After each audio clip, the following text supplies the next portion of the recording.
I go for refuge until I'm enlightened to the Buddha, the Dharma, and the Sangha. By my accumulations of the practice of giving and so forth, may I become a Buddha to benefit all sentient beings. I go for refuge until I'm enlightened to the Buddha, the Dharma, and the Sangha. By my accumulations of the practice of giving and so forth, may I become a Buddha to benefit all sentient beings. I go for refuge until by my accumulations of the practice of giving and so forth, may I become a Buddha to benefit all sentient beings. Sanye joda zoge jonam la chanjo bardo dani gyapsu che dage jinso gebes dola benjir sanye jobara esho sanye joda zog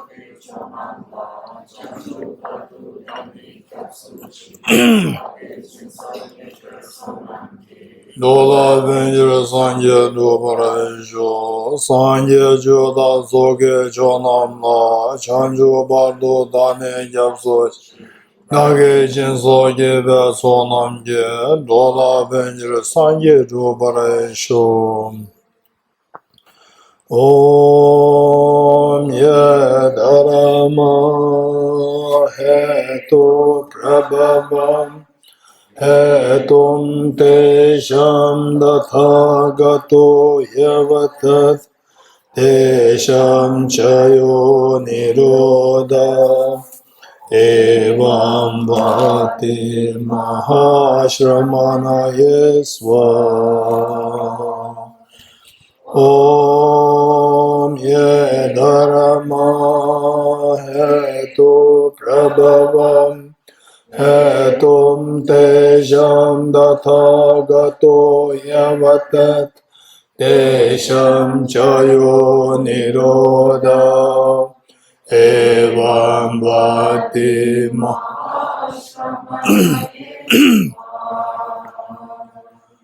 Om ye dharma hetu prabhavam hetum tesham dathagato yavatat tesham chayo nirodha Evam vati mahashramanaye svaha.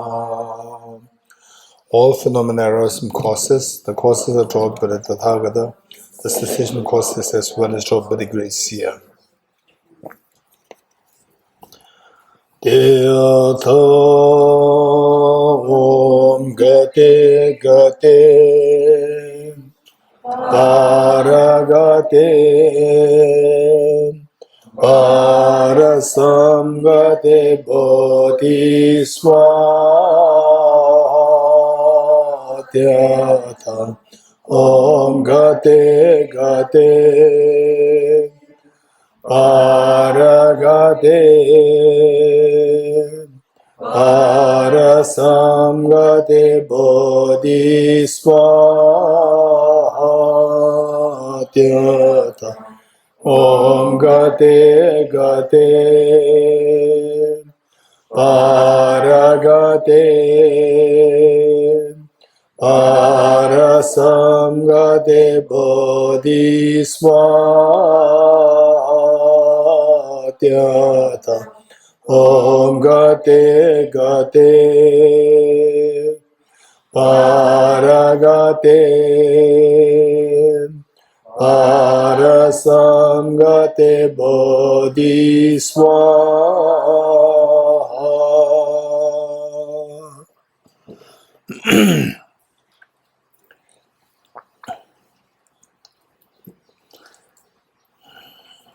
Okay, we are talking of the sutra where the Buddha taught at the Salistamba Sutra. Which page is it in the place of non-dual bodhicittas? Salistamba Sutra, page number 63.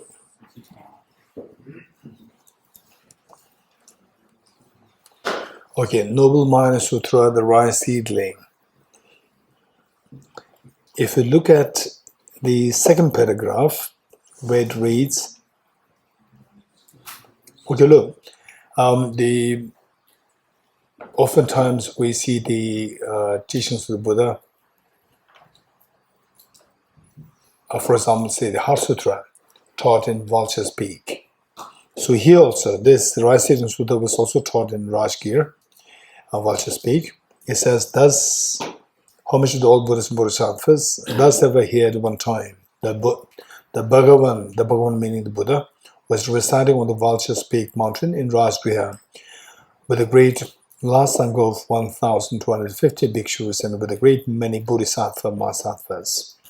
At that time, Venerable Shariputra went to the place frequented by the Bodhisattva Mahasattva Maitreya, and after that they had exchanged courtesies upon meeting each other. They both sat down on a flat rock. Venerable Shariputra then said to the Bodhisattva Mahasattva, Maitreya, here today the Bhagavan, the Buddha, gazing at the rice seedling, spoke this aphorism to the bhikshus. Bhikshus, whoever sees dependent arising or dependent origination sees the Dharma. Whoever says the Dharma sees the Buddha. Having said this, the Bhagavan fell silent. Maitreya, what is the meaning of this aphorism spoken by the Sugata? What is dependent arising? What is Dharma? What is the Buddha? How does one see the Dharma by seeing dependent arising?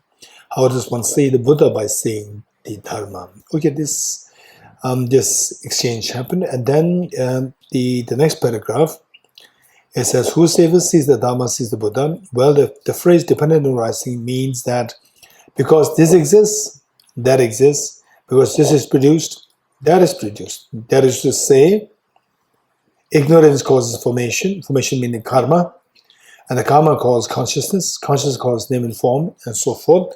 This is how the samsara operates.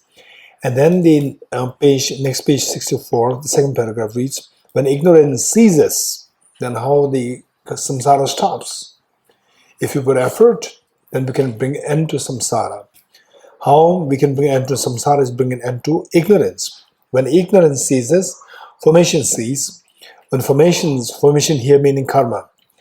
When formation ceases, consciousness ceases. When consciousness ceases, name and form ceases. When name and form ceases, sixth sense sources cease. When a sixth sense sources cease, contact ceases. When contact ceases, feeling ceases. When feeling ceases, craving ceases. When the craving ceases, appropriation ceases. When appropriation ceases, becoming ceases. When the becoming ceases, birth ceases. And when the birth ceases, aging and death, sorrow, lamentation, suffering, despair, bewilderment cease. Thus does this entire great heap of suffering cease. This is what the Bhagavan has called dependent arising. So from here, we learn very clear that this is what the Buddha taught very clearly. How to stop our suffering is by stopping the ignorance. For that, we have the only way is by cultivating the wisdom. So, spending time to cultivate the wisdom, meanwhile cultivating the shamatha, Singapore meditation, and of course the bodhicitta supported by renunciation. These are the keys. So some people, and they emphasize so much on just the let's say the single point meditation, saying that this will take you to Buddhahood. Single point meditation is common to the Buddhists as well as the non-Buddhists. We already shared the story of the Buddha's two teachers, Acharya Alar Kalam and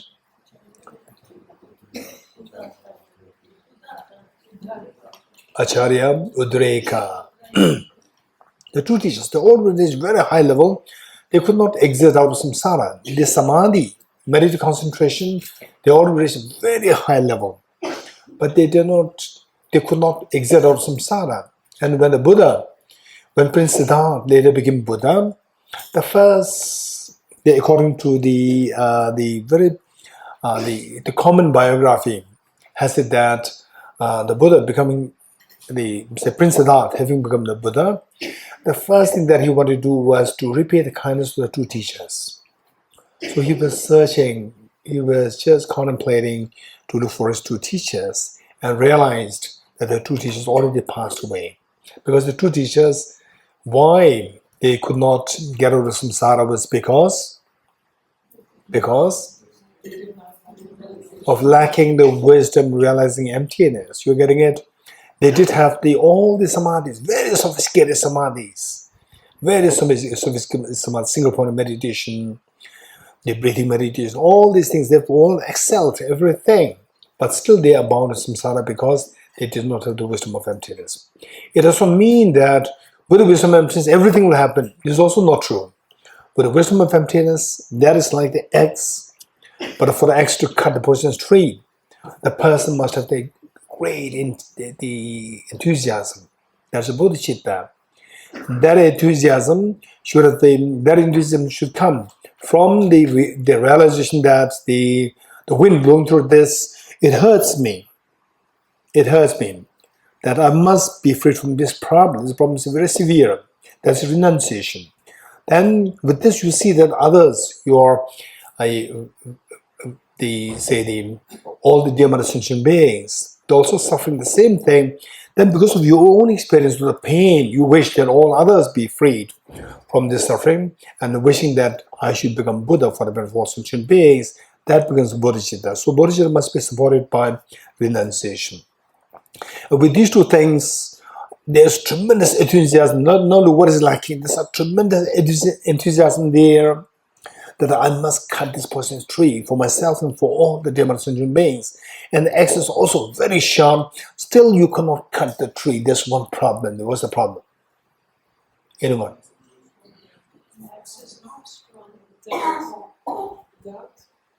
No, there's a tremendous enthusiasm there. Axe is extremely sharp. The wisdom is extremely sharp. Still something's wrong. Not something's wrong, something's missing.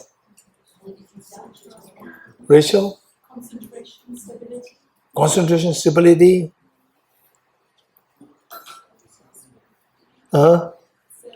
Self-grasping, that is a tree. Tree is already there, there's self-grasping. There is this cut, right? So what's missing? Power to cut. The power cut is there. Something is missing. Knowing where to cut the tree. Huh? Knowing where to cut the tree. He knows so well. Huh? Like the action, like doing it. Doing it, because there's tremendous enthusiasm, chopping it, doing top, down. Never, the trees never cut. Digging so many wells, no water coming out. Power of bodhicitta is a tremendous enthusiasm. There is bodhicitta. Huh? Huh? Aiming. Yes, aiming to cut the tree. Not knowing if it's the right tree to cut. Huh? Not knowing if it's the exact right tree to cut.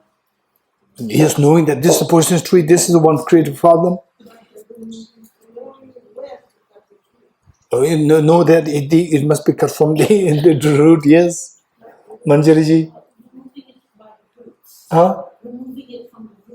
Remove from the root. No, what I'm saying is that, yes, I agree with you, but first you have to, the tree is too big that you cannot uproot it directly, so you have to cut it. Consensus is there, enthusiasm so much. So somebody's already given the answer. Okay, Manogaji? Okay, to cut the tree you need renunciation. No, there's no attachment. This is the poisonous, this complicated thing. I have to cut it. Okay, somebody already gave the answer. Anyone? And I've already given the clue. Somebody's given the answer. Yes, Pinzole. Tree is very strong. Yes, no doubt. But X is also equally very sharp. Okay. Somebody's already given the answer. Yes, Hansla. Maybe perseverance. Perseverance there. Enthusiasm is amazing. We have to make sure we're not standing where the tree is falling, so everyone else. First, don't worry about where the tree is falling. But you cut it. You cannot even cut it. Okay. Okay, look. Did you hear what Rachel said? Did you hear what Venerable Petrina said? And did you hear what clue that I gave? That you are hitting the eggs top, down, everywhere, right? So it's not hit at one point. If you hit at one point, it'll cut very quickly. So, but the poor guy, he's not at all experienced woodcutter, right? So what's the difference between experienced woodcutter and the inexperienced woodcutter? Inexperienced woodcutter will hit the tree everywhere, not at one point. You're getting it? So we need to hit at one point. That is known as the stabilization practice. Stability practice. Venerable Better, what did you say? Stability is steadfast. Stability practice, which means the meditated concentration. So we need the X, which is the metaphor for wisdom of emptiness. We need the enthusiasm, that's a metaphor for Bodhicitta. Tremendous enthusiasm to cut this tree so that everybody will be freed from the pains of the skin rashes. And for this, we need what? We need to have to experience yourself that the wind blowing from this tree, the skin rash is extremely painful. The skin rash is so painful. You have to experience. Want you to get away from this problem for yourself is known as renunciation. You're getting it? So wanting to remove this problem from everybody is known as Bodhicitta. Wanting to remove this problem from yourself is known as renunciation. So we have renunciation, Bodhicitta, wisdom, emptiness. So what is lacking is that this tree cutter, the woodcutter should be very experienced to hit at the same point all the time, not hitting at all the different places. What is that? That's a metaphor for hitting the same place, the same spot all the time. Is the metaphor for meditative concentration, stability meditation, or meditative concentration. So these four are required. So henceforth, from what we're learning here is that within this short span of time, 1 week, but we are learning something very important. That is, we need to have the comprehensive path. Without the comprehensive path, you cannot, simply by a partial path, you cannot reach enlightenment. You cannot forget about the enlightenment. Get rid of your fears of life, to get away from miseries, to get away from samsara. So for that matter, we need the four things. What are the four things required? Raise hand, very quick. Somebody raise hand. Yes, Lakshmi.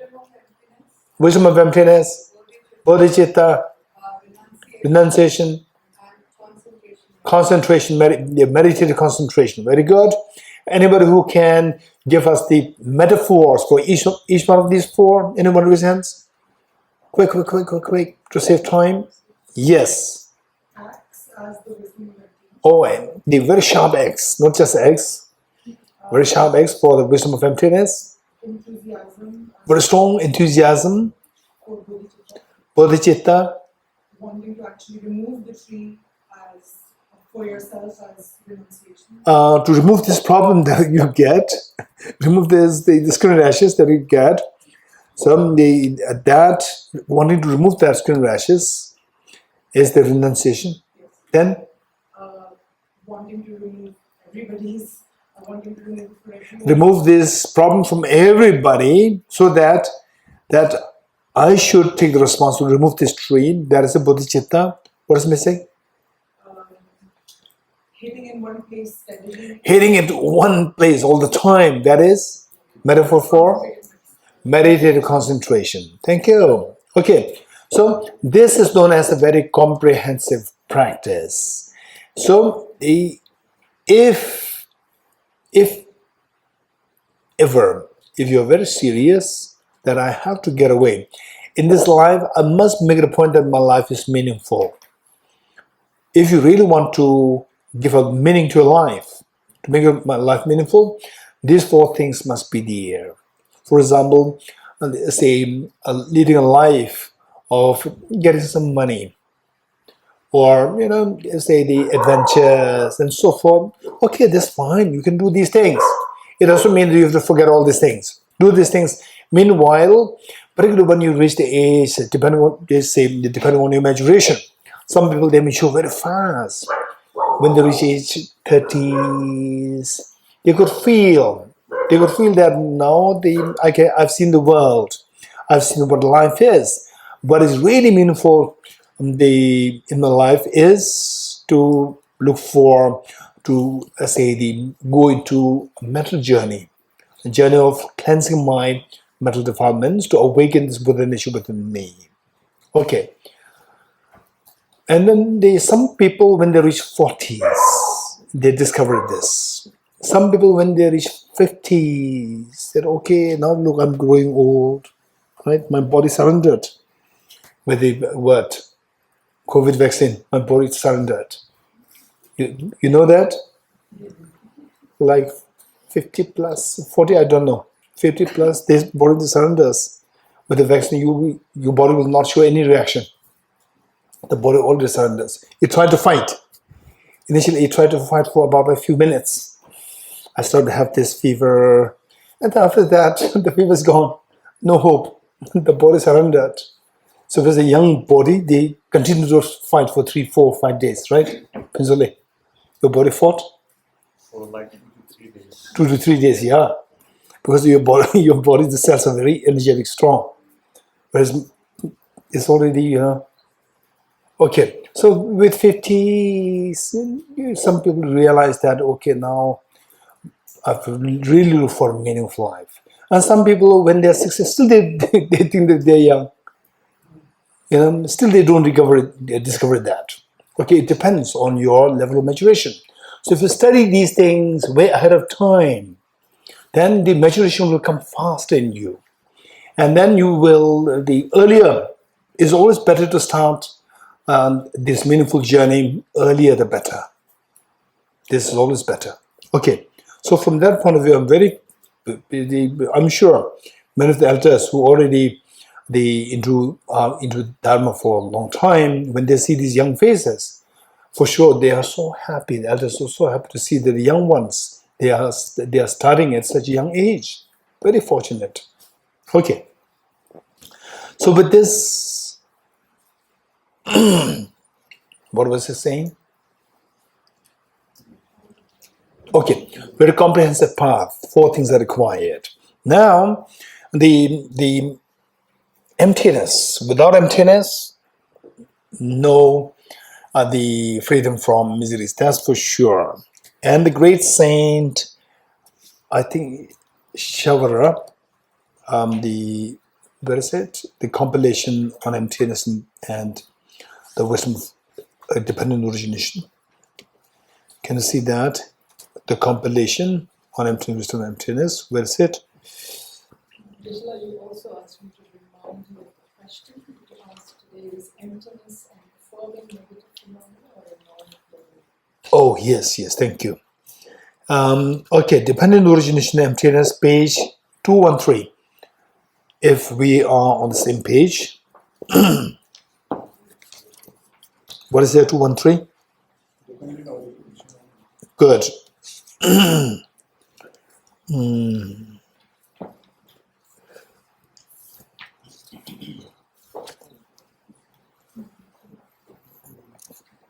Okay, it is on page 216. Page 216 by Saint Saraha. Saint Saraha was the teacher of Aranyagarjuna. So what he said is, this is extremely important. So in future, let us not be easily swayed by, say, people who are themselves not well informed about the complete Buddhist path, complete teachings of the Buddha. Are you following what I'm saying? What I'm saying is that don't easily be swayed by people who themselves are not well informed of the teachings of the complete teachings of the Buddha. So no, you don't do any of these things. Just practice this. Just practice. No study required. What is study? This is extremely the unwise. And if you're being swayed, you are very unfortunate. So don't be swayed. You should be able to influence others positively. Because these people, they are not well informed. So you should be the one, given that you know why we need these 4 things and related to the metaphors. With the 4 metaphors, you know the importance of each one of them. Not that one is better over the other. All these 4 are required So with this, then the say is what I told you, and now let's see the authentic sources. So the great Saint Saraha, who was the teacher of Aranyagarjuna, who in turn is revered as the second Buddha in the minor tradition.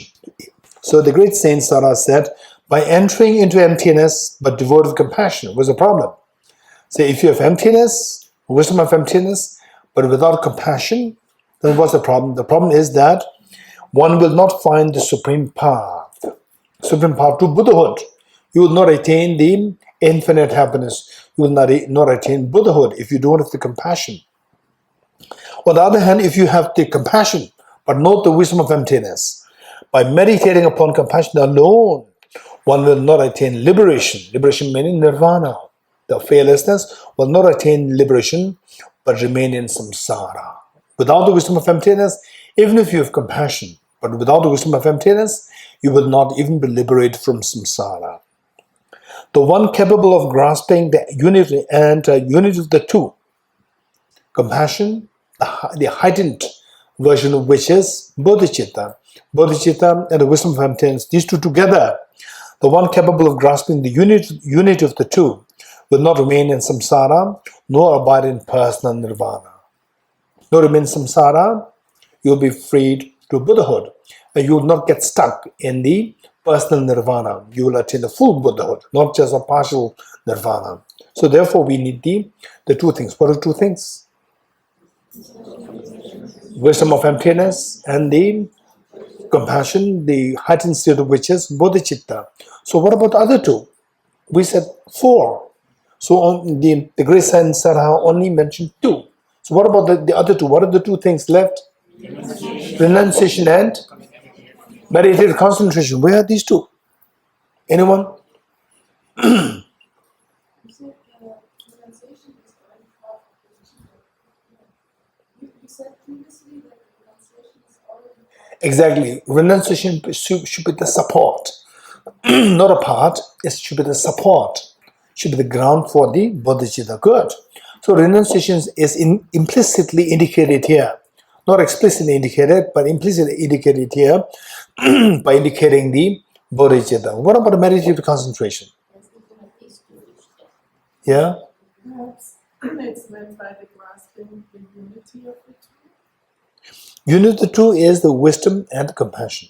And if you grasp at it, it's said capable of grasping the unity. Grasping meaning to have the two together. Okay. Grasping the two meaning to have the two together. So where is the meditative concentration? The wisdom of emptiness. In the wisdom of emptiness. So the most refined version of the wisdom of emptiness, the non-dual wisdom of emptiness. And non-dual wisdom of emptiness, the meditative experience that you require should be extremely high level. Without this, you cannot have the non-dual wisdom of emptiness. You're getting it? So all the 4 are indicated there. 2 are indicated explicitly, and the remaining 2 are indicated implicitly by identifying the wisdom of emptiness explicitly and the compassion as explicitly. Okay, good. So from this we know that we can learn that these are the 4 things required if you really want to give a meaning to your life. And some people, they're very happy.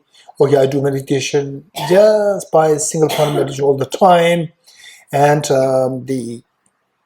no bodhicitta, no wisdom of emptiness, and no renunciation. This is very unfortunate. So now, instead of you being swayed by people saying that, what are you doing? What is a bodhicitta retreat?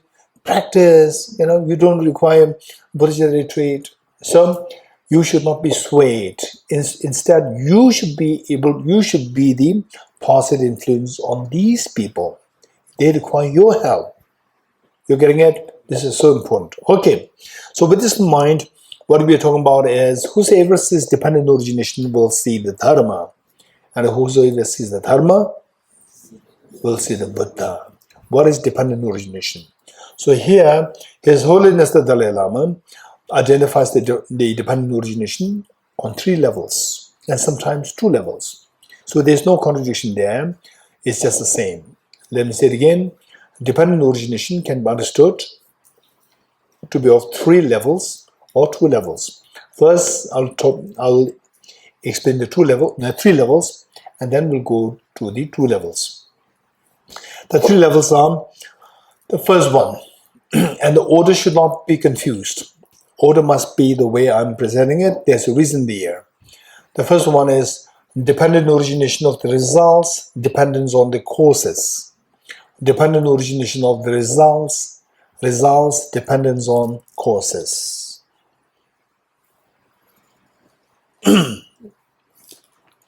Number 2, dependent origination of the wholes, dependence on parts. The wholes, dependence on parts.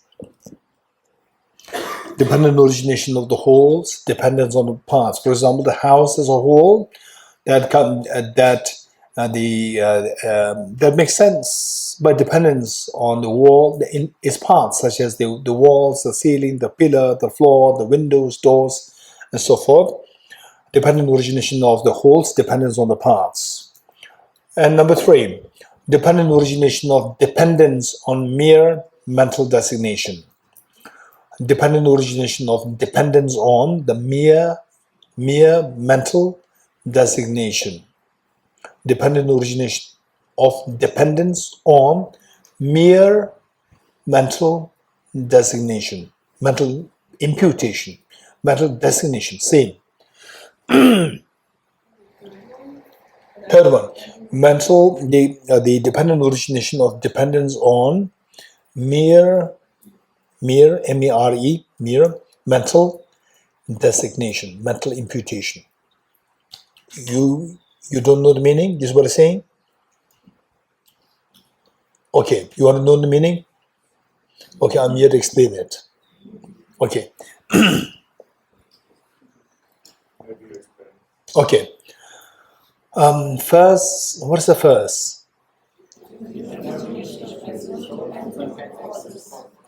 Okay. Dependent origination of the results depends on causes. Result meaning any composite phenomenon, all impermanent phenomena, they must come into being by dependence on the earlier causes and conditions. So this includes the cause and effect relationship. This is equivalent to cause and effect relationship. Within the cause and effect relationship, there are 2 kinds. One, which is a karmic cause-effect relationship, and the other is non-karmic cause-effect relationship. There are 2. Cause-effect relationship, there are 2. One is karmic, cause-effect relationship of the karma, and the other one is non-karmic cause and effect relationship. For example, let's say the tree, the leaf falls, or the dry wood falls, and it makes a sound. That's not coming. And the sunflower, when it is turning towards the west, and when the sun shines, it turns towards the left, towards the sun, towards the east. That is not karmic. That is pure chemical cause-effect relationship. What is karmic cause and effect relationship? So we say that, I mean, there's so many obstacles, so many bad things are happening, tragedies are happening to me. I'm going through a very bad, experiencing the result of bad karma. What do you mean by bad karma? What's a karmic cause and effect relationship? What is that? This question. One created by volition, by will. Very good. Good. Okay. So karmic. Let's say that do you think that my hand will naturally, if my hand is put like this, and if I fall asleep, what do you think? My hand will fall or it'll go up? It'll fall. This is the natural cause-effect relationship. Whereas my hand is down now, and then suddenly it comes up. What do you think? Do you think there is a natural cause effect, or there's something there? Oh, he must be he must be thinking of doing something, right? This hand will not come up naturally. Coming up means there's a volition, there's an intention involved. In other words, cause and effect where the mental factor of intention is involved, that is karmic cause effect. Cause effect where the volition or the intention, mental factor of intention, where the mental factor of intention is involved, that is known as karmic cause and effect. Where, for example, my hand, I keep it like this, and suddenly I fall asleep, and then my hand falls. It has nothing to do with my intention. It's my natural phenomena. So that is known as non-karmic cause-effect relationship. For example, my hand coming up, this is karmic because intentions involve this action. But it's the sunflower moving towards the east, showing towards the east when the sun rises. It has nothing to do with karma. It's purely mechanical. That is without intention. That is non-karmic cause and effect relationship. This is what we need to know. Two things. And the same whole universe is operating on a basis of the first level of dependent origination. Let's not forget it. Whole universe is operating on the basis of cause and effect relationship, the first dependent origination. Okay. Now, for information, that what I'd like to share with you is that let's say that what we said is that the phenomena can be classified into composite and non-composite. You remember that? Impermanent, the permanent phenomena. And impermanent phenomena, all impermanent phenomena should necessarily fulfill all the three levels of dependent origination. Impermanent phenomena must necessarily have all the levels of the three levels of dependent origination. Whereas what is left now? Impermanent done. Permanent phenomena has only the second and the third level of dependent origination. It does not have the first level of dependent origination. Let me repeat it. The permanent phenomena or the non-composite phenomena, it only fulfills the second and the third level of dependent origination. It does not fulfill the first level of dependent origination. Now, for your information, technically speaking, this is a very technical aspect. Technically speaking, Chitta Mantra, the Madhyamika, how many Buddhist philosophical schools are there? What are there?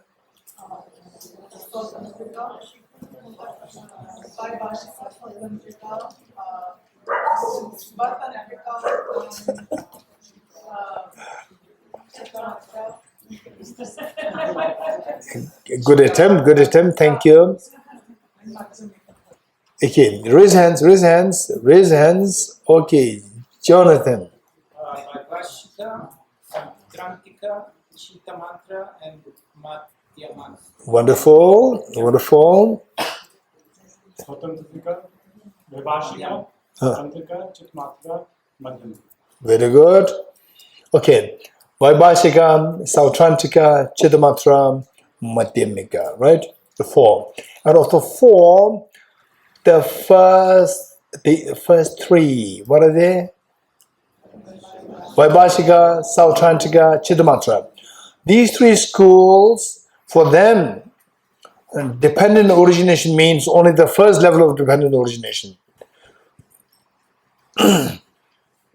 For them, dependent origination means the first level of dependent origination. In other words, for them, dependent origination and impermanent phenomena, these two are synonymous. Let's not forget that these are the technicalities. For the first three schools, Vaibhashika, Sautrantika, Chittamatra, dependent origination and impermanent phenomena, these two are synonymous. So dependent origination is not applicable to permanent phenomena. It's applicable only to the the composite phenomena, and it only means the first level of dependent origination. It does not talk about the second and the third level of dependent origination. Let's not forget it. And whereas for Madhyamikas, dependent origin means all three, not only the first, all three, which means dependent origination for Madhyamikas. Do you think that Madhyamikas, dependent origination and impermanent phenomena, these two are synonymous? No? Yes? Hey, for Madhyamikas, dependent origination and impermanent phenomena, are these two synonymous or not? No? Yes? Some say yes, some say no. Huh? Okay, no. Why not? How not? How not? So how? What makes you think that dependent origination and impermanent phenomena, these two are not synonymous? Yes. Because they accept all three levels of dependent origination. Yes. They accept all three, and then were impermanent cause only under the cause and effect relationship, not for other things. So? So because of that, if you make synonymous with only the impermanence, then it's left with the two other dependent origination. Are you sure? Okay, you are getting somewhere. I want somebody to make it even clearer. You want to make clear?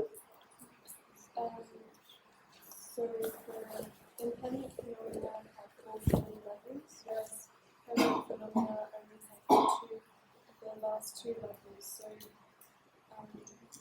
yeah, you can't say that it's synonymous. Dependent origination and impermanent phenomena, these two are not synonymous because? Because you can find something that is, say, for the second level of dependent origination, there's something that is. Okay, both of you try to explain in a similar way. Good. To make it simple, I'll give an analogy. The male, the boys, and the human beings, are these two synonymous or not? Huh? These are not synonymous. Okay, raise hands. Those who said not synonymous. Raise hands.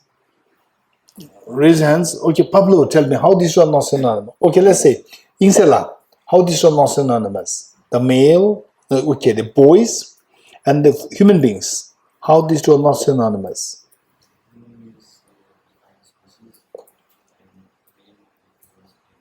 Say it again, I could not hear you.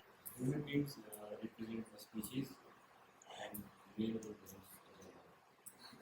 Okay, yours one is very philosophical. Okay, the second youngest member here is very philosophical. Okay, I could not follow this. Anyway, what you said is, if the human being represents a species and the male represents a gender. Wow, that's amazing. Wonderful. Good. Thank you. Anyone else? Raise hands. Raise hands. Raise hands. Raise hands. Okay, here. All human beings are not male. All males are. Very good. All males are, all human beings are not males. What examples do you have? Perfect. Let's not forget it. So, in other words, the males and the human beings, the two cannot be synonymous because they are human beings which are not males. Likewise, dependent origination and impermanent phenomena cannot be synonymous because? Huh? Yes, Lupsana? Because they are dependent origination which may not be impermanent phenomena. What are they? Permanent phenomena. You're getting it? So this is how we are being very directly giving a very precise answer. So dependent origination and impermanent phenomena, these two are not synonymous because they are dependent origination which does not fall under the impermanent, which are not impermanent phenomena. What are they? Permanent phenomena there, which are dependent origination but not impermanent. So if these two are synonymous, whatever is A should be B, whatever is B should be A. You're getting it? Okay. So for Madhyamika, say what is this? What can be the synonym of dependent origination for Madhyamika? Anyone? Raise hands. Raise hands. Raise hands. I'm looking for hands. 1, 2, 3, yeah, there. Huh? Emptiness. That's interesting. Emptiness and dependent origination, are these two synonymous? What is not emptiness is not dependent origination, is what I'm saying. So flower is not emptiness. Flower is conventional truth. Emptiness is always non-affirming negative. Flower is a positive phenomenon. So flower is dependent origination, but it's not emptiness. Anybody else? Yes. Oh, that's interesting. Phenomena and dependent origination, these two are synonymous. Your name? Huh? Yangila. Okay, Yangila is saying that dependent origination is synonymous with phenomena. How many agree with Yangila? Raise hands. Okay, how many of you don't agree with Yangila? Raise hands. Why not?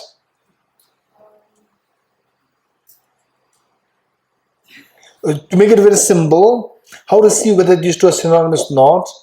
Just check with A, B. Whatever is A should be B, whatever is B should be A. If that is qualified, we can say these two are synonymous.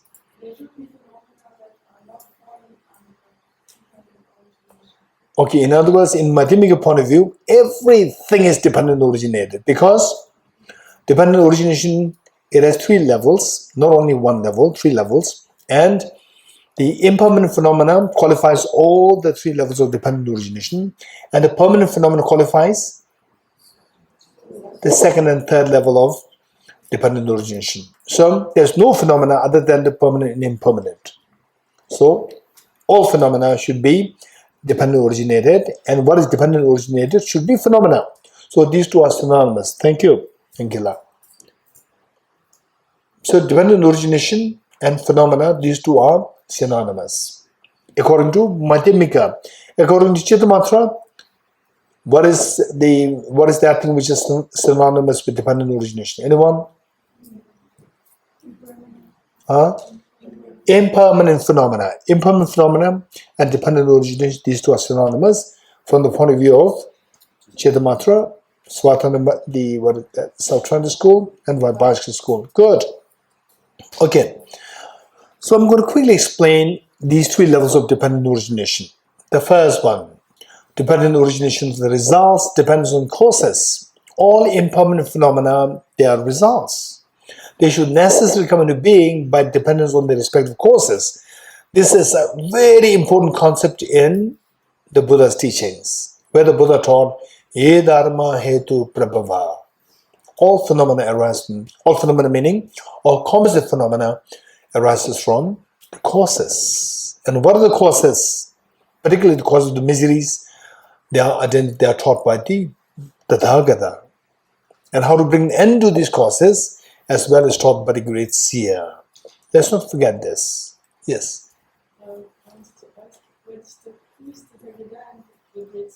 Say it again. What you just said to Tathagata and the great seer, can you explain? Huh? Explanation of Siddhartha and the great seer. Oh, Sugata and great seer. Tathagata. Okay. Tathagata is the one epithet. Epithet meaning a label, a name of the Buddha. Tathagata is a label or epithet. More precisely, is the epithet of a Buddha, which means the one who has gone to the suchness, one who has gone to the ultimate, one who has seen the ultimate in his bare form. That's Buddha. Tathagata, the one who has gone to the ultimate, one who has gone to the thusness or the suchness. Tathagata. The great seer. The great seer means the great saint. The great saint. Okay, good. So next is dependent origination of what is the second one?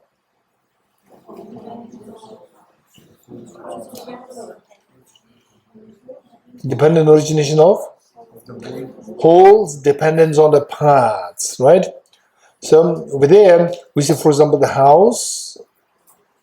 House is dependent on its parts. So if you want to have a beautiful house, the parts must be nice.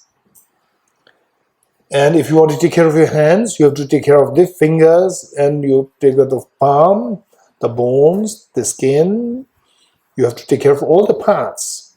So if you don't know the dependent origination of the wholes depends on the parts, then you, in the pretext of taking care of the whole, you may not take care of the parts. For example, let's say the sometimes this is the problem. We don't see that we want ourselves to be saying that the you want to be safe. How many of you want to be safe from COVID? Raise hands. How many of you want to be safe from COVID? Raise hands. Are you good? Okay, now it is more relaxed, but the 2020 is very scary. How many of you felt is extremely scary? 2020. Raise hands. Okay. How many of you lived in the world of ignorance is bliss? Right. What is this, right? Okay. So that if you did not feel the scare, either you are a very enlightened being or you live in ignorance is bliss. Okay. It was very scary. Very scary. So then what did we do? We start hoarding the food, right? We start hoarding the food, hoarding the groceries, and what? Everything we start hoarding, and the shops are all empty, right? People cannot buy anything. Okay, so why? That I should not have the COVID, right? That I should not have COVID. So to make sure that I have least contact with the outside world, I should have everything hoarded. Okay, and then you don't take care of others. I. Okay, if you buy everything, then others will not get. Who cares, right? So you don't take care of the whole. You neglect the whole. You don't see these two things are connected. You take care of yourself. Okay, so you don't take care of the whole. You means because of this, you neglect the whole. When the whole is neglected, the other part somewhere should be neglected, which means others are neglected. When the others are neglected, COVID is there with others, right? COVID is with others, and the COVID, one day you need, you may have ordinary flu, right? An ordinary flu with the high temperature, fever. So you go to hospital, right? And you meet with the people there who are sick because you don't care of them. Now they become sick, and then you bring the COVID from there, right? You neglect the whole, and because of this, you neglect the parts. You neglect the parts, and the whole is neglected. With the whole neglected, there the fusion happens, the transmission happens, COVID happens. You are not spared from the COVID. You're getting it? So if you don't see the connectedness between the interconnectedness between the whole and the parts, then you suffer. That is, particularly the world leaders, if they could see this dependent origination, or how the whole is dependent on the parts, and how the parts also depend on the whole. If the leaders know this, and then today the COVID must have been tackled much easier, much better. It should not have lasted that long. Okay. So this says about the dependent origination of the wholes and the parts, how the whole is dependent on parts, and the parts also depend on the wholes. And the third one, what is the third one? Dependent origination of the dependence on a mere mental designation or mere mental imputation. So that is the subtlest version of dependent origination. To understand the subtlest version of dependent origination, you have to understand the third one. To understand emptiness, you have to understand the third level. Just by understanding the first and second level of dependent origination does not suffice to understand the emptiness. You getting it? If you really want to understand emptiness, you have to understand the third level of dependent origination. could you explain more about how, according to mathematical permanent phenomena, forms and different? Okay, the permanent phenomena, how does it qualify the second and the third level of dependent origination? Good. Third is okay, but the second level, the parts and the whole. Okay, this is an interesting question. Anybody who would like to help me?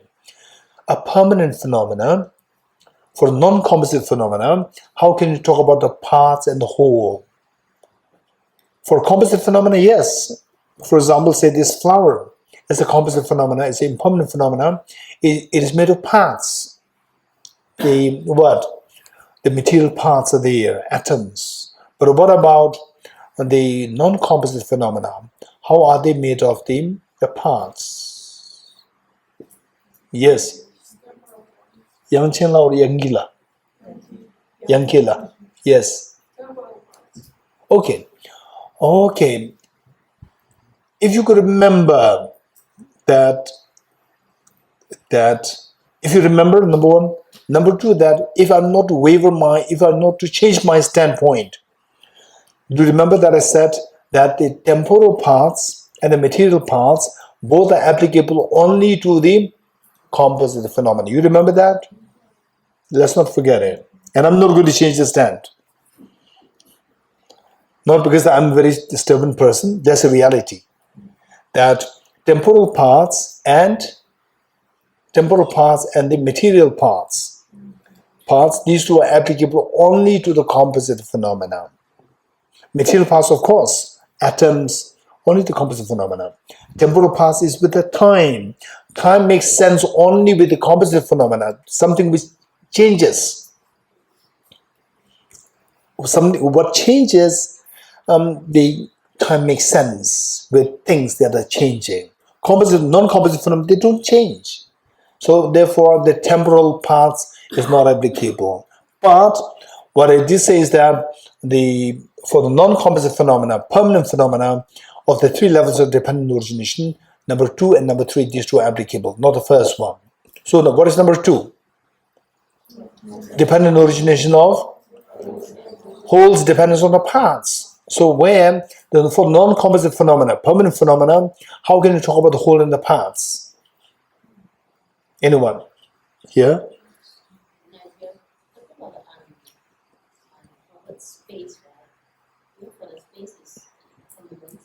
A space, there are two composite phenomena: the composite space and non-composite space. There are two kinds of space. Yes, non-composite space. Like what? It is direction.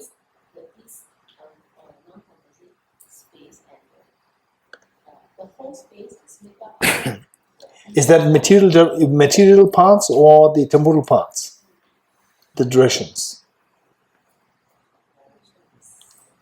Anyone?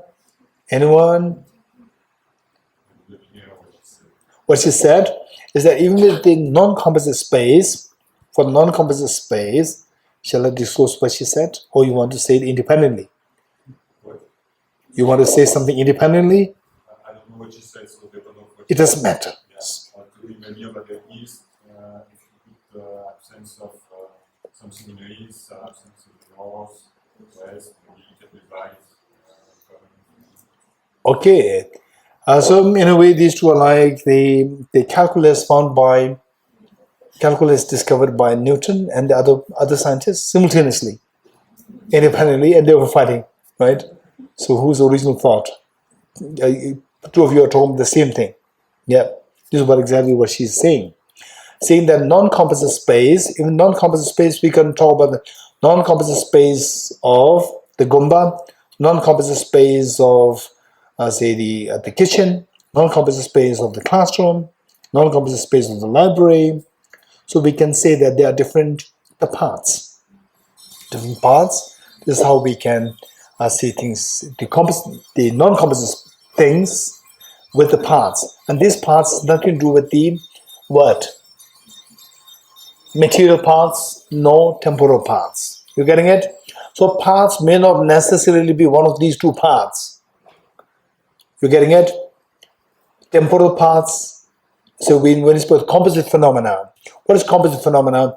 Phenomena which are composed of temporal parts or material parts.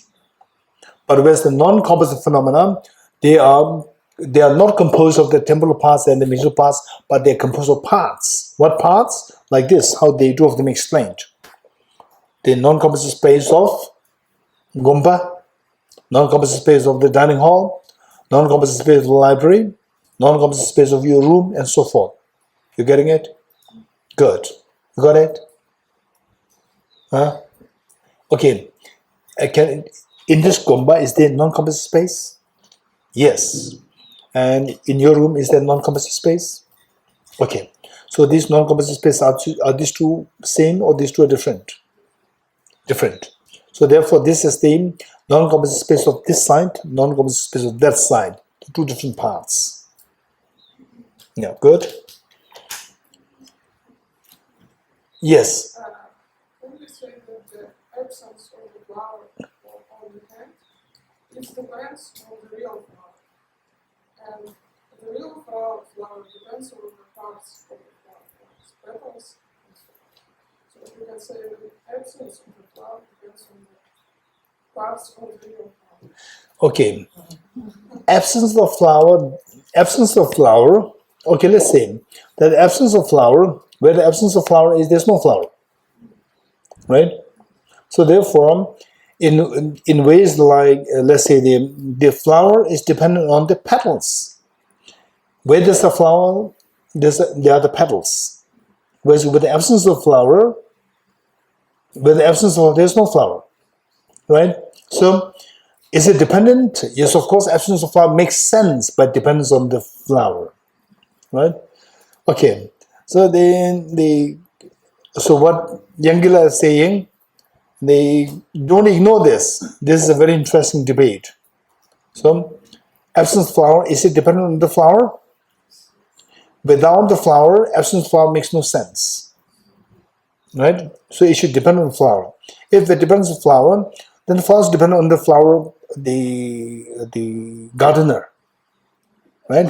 So absence of flower depends on the gardener also. And the gardeners depend on the food. Right? And the food is dependent on air. Right? So if you go like this, then the different origination, it's very interesting. Right? Okay. So, but don't ignore this. This is a very interesting discussion. So when we say that the absence of flower on the hand, absence of flower of the hand, absence of flower of the singing bowl. So we see that, okay, for information, in this book, this question is discussed here in the same page, what is that, 216? Which we just read, went through, 216, right? Okay, it should be either after this, yes, after this, or 221. 221. Okay, let's actually turn to 222. 222. Are you following me? 222, the second paragraph, which reads, so say the composite phenomena and non-composite phenomena. Yesterday, if you could remember, composite phenomena and functional things, these two are synonymous. You remember that? Non-composite phenomena, permanent phenomena, non-functional things, they are synonymous. You remember that? You remember that? Yesterday, this is what we discussed. So here, Lama Tsongkhapa was explaining emptiness. This is extremely succinct, the explanation on emptiness, but of course it requires somebody to explain it. Without this, you cannot understand it. So, Lama Tsongkhapa explains the emptiness of the composite phenomena first. Composite phenomena first. And now, page 222, second paragraph, Lama Tsongkhapa, after explaining the emptiness of the composite phenomena or impermanent phenomena, then he goes to explain the emptiness of the non-composite phenomena. Second paragraph on page 222. So with non-composite phenomena, let's see how he explains it. With non-composite phenomena, what we said is that the past and whole is applicable. We said it. You're getting it? You remember that? This is how all these discussions came up, and Ladrila asked this question. So let's see the second paragraph, which reads, through this understanding of how emptiness of the composite phenomena is established, now you apply this to the non-composite phenomena. One refutes true existence or objective existence with respect to non-functional objects, non-composite phenomena as well, using similar reasoning. How? Even in the case of non-composite space, we have to accept there are some forms where it pervades and not to others. Some forms meaning some parts which pervade one place, which doesn't pervade to other places. Within that, some pervade the east and others pervade other directions. Two of them, how the two of them explained. In the same light, the ultimate reality has also many pervading parts. Even the ultimate reality, emptiness, has also many parts. Like what? And has many parts in the sense of being the object of realization of the various temporal moments of the mind. So you meditate on emptiness. Say you meditate on emptiness for like, say, 10 seconds.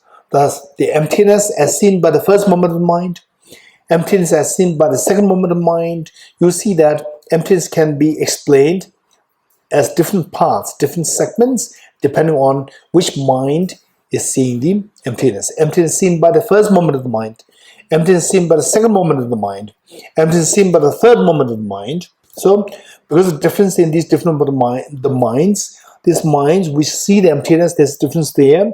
You can see you can think about the different isolates of the emptiness depending on what mind is seeing this. You're getting it? Okay.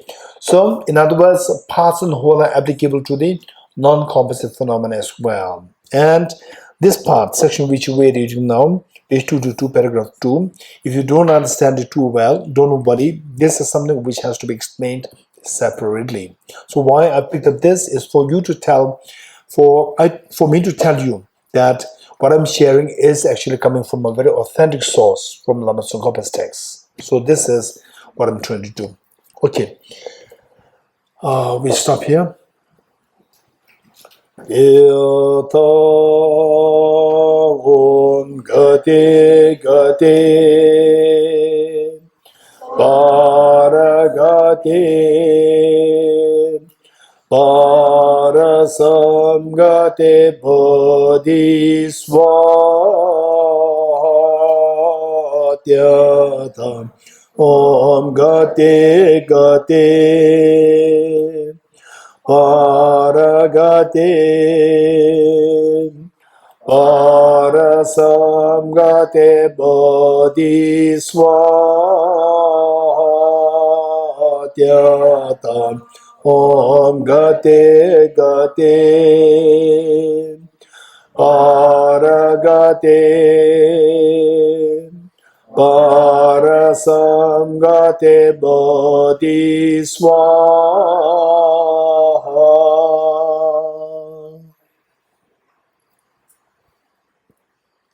Three prostrations together.